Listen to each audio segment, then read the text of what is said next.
There's that question that you wanted to touch on the dividends that the government is taking in advance. Of course, 55.7 billion shillings is what has been communicated. What explanation do you want to offer? Thank you, Sam. First of all, I want to appreciate the panelists for the very professional discussions. And I've been following up because I was interested in hearing what Kenyans are saying about this transaction. Let me just put the perspective in a summary. The 55 billion is future dividend. The 40 billion is future dividend that we receive in advance after elaborate discussion with Vodacom. Yeah. Now, if you are receiving any money in advance, there must be a cost to it. So the best way to look at this is to look at the actual or effective interest rate in terms of receiving the dividend in advance. Because every finance that you get, there are no charitable organizations out there. Right. So any money that you get must have a cost. There is a financing cost. So what you need is the 55 billion that we are going to pay in the next average about 6 years, assuming that you retain the present level of dividend payouts. Yeah. Will the effective interest rate, if you discount it to present value, of 40 billion is barely between 5.6 and 6%. Okay? So it cannot be the 16% that was announced. That 16% was actually the discount that Vodacom was explaining to their people, that we have discounted it to 40 billion. Yeah. It's not the net present value of the 55 billion. If you are an accountant and you calculate the net present value of 55 billion, it comes to 40 billion presently if you work with the 6 years. So that is the clarification. And to me, there is no money, there is no finances that Kenyan economy can access out there at 6% or even 7%. We access money in the market at around 10%, 11% presently. So this is a better deal because you are getting the money in advance. You will pay it over a period, but you are getting in advance. And who does not want to get money in advance if that allowance is there? Now, there is something else that I also wanted to speak to, which one of the panelists talked about, of who will come in to invest. There are so many investors. Well, by the way, we are not targeting just domestic investors. There is no much money in the domestic market. So we are trying to address the question of how do we attract international financing. And you can see even the CBI, they came to invest in this economy. So there is confidence in this economy. What we need to do is just to de-risk further our public infrastructure projects, and then we will attract foreign investment. Instead of putting it out as a PPP model, you can de-risk and have blended finance. And I wanted to explain that this National Infrastructure Fund will be an institution that should be managed in a business with a business mindset. It should not be another government institution. So we are trying to come up with the model and the legal framework to make it a business-friendly institution. Government departments world over are bureaucratic, and I've heard Sheila talk about us eliminating bureaucracy. It is not practical. Governments world over are bureaucratic. Any institution that is heavy, that has heavy government presence, will definitely be bureaucratic. We are trying to come up with a vehicle, and so many countries have come up with this. A vehicle that is modeled with a business mindset, a vehicle that is professionally run, that will now design projects, will fundraise for the project. This institution will actually be the one now fundraising, discussing with the private investors, whether institutional or private citizens who have enough resources to invest in our public infrastructure. And this will be both domestic and external.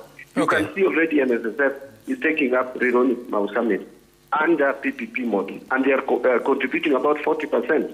We are saying PSSF is now receiving a lot of revenue, which they will want to invest. What we are saying is we have come up with an institution and a model that is more efficient, and then which will help in crowding in the private sector. It's a long discussion. But lastly, Sam, I have heard people talk about public participation.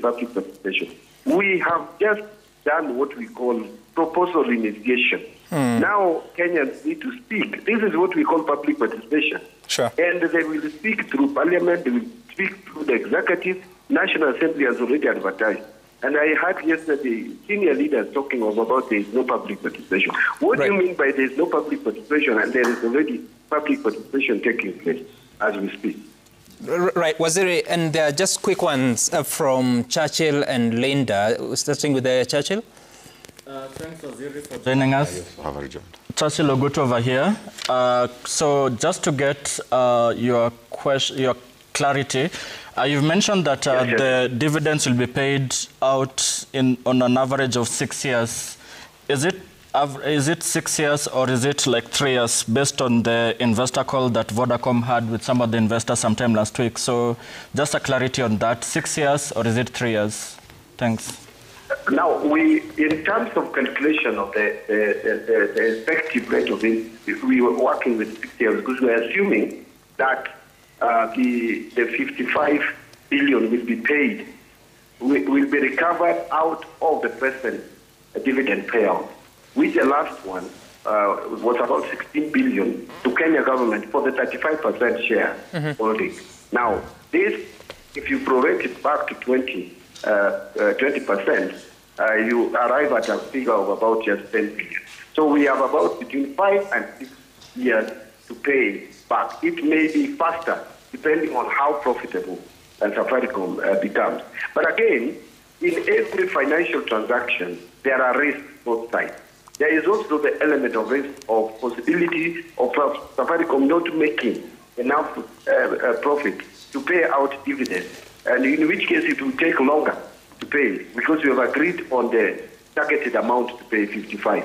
So it may take even 10 years, theoretically, I would say. So there is some element of risk. You cannot with certainty say it is this, but we worked with between 5 and 6 years as a possible period to recoup that interest, the dividend, the early dividend payout to us by whatever.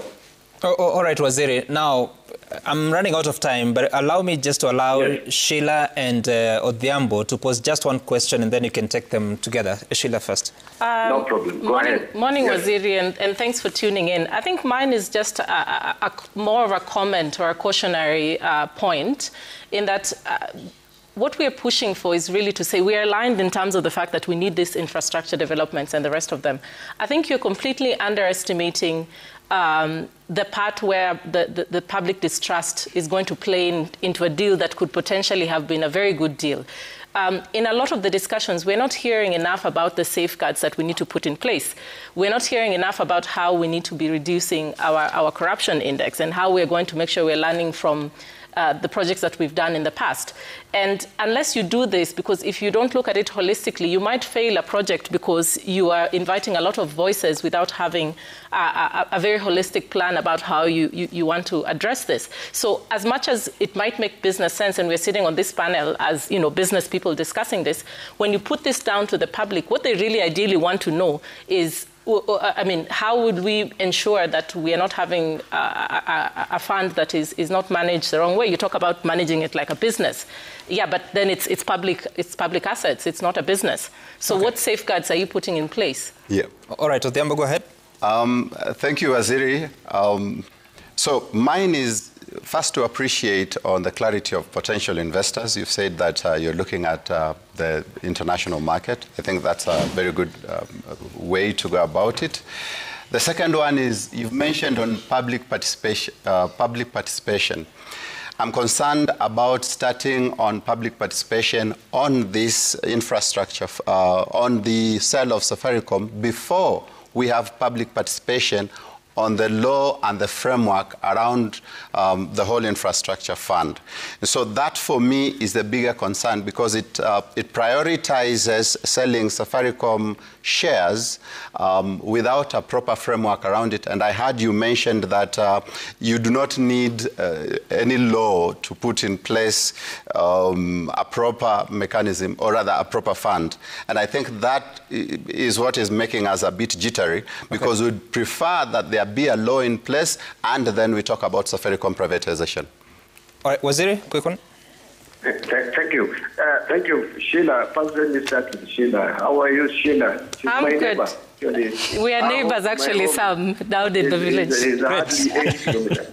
Now, I agree with Sheila that there is very low public trust today on our public affairs, and it is not out of nothing. This has been coming up over a period of time when Kenyans believe and feel that their resources are not prudently managed. And so governance question must be addressed. But I also want to point out that that is the more reason why we have started this process this early, to engage with Kenyans. Remember, even issues of budget have had a lot of low public support, including the finance bill has become very controversial. And as National Treasury, we decided to take a proactive approach in the budget for this year, and I think the result was positive. Now, what we are doing here is also to engage public early enough and tell them this is the intention of the government in terms of offloading more shares and in Safaricom, because this is your public investment. And so this thing is proceeding to the National Assembly. You can again discuss with that, including even the issue of dividend payout, including the pricing. I heard someone talk about 70 shillings. The prices of Safaricom, which is a listed company in the Nairobi Securities Exchange, is not something you can guess, you can speculate. It is out there, it is public. So these are discussions that we are putting forward so that we get feedback, including now this morning's discussion. This is part of public participation, and we will get it. Along as we proceed, people will get more and more to understand what we are trying to do here. Let me tie it to Odhiambo's question on public participation, on the sale of Safaricom before public participation. First, I want to say that we are already involved or engaged in public participation as we speak, and this is going to take some time. National Assembly has a process to follow, and I hope and I'm sure that they will allow Kenyans to give their views. And even as executive, we will incorporate the views of Kenyans in concluding this transaction. But again, on the issue of whether we should have had the legal framework in place, for the Sovereign Wealth Fund, we are progressing very well.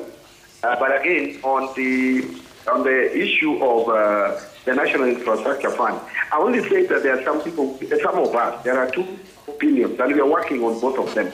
There is an opinion like that of Odhiambo that we come up with a standalone law on this to create National Infrastructure Fund.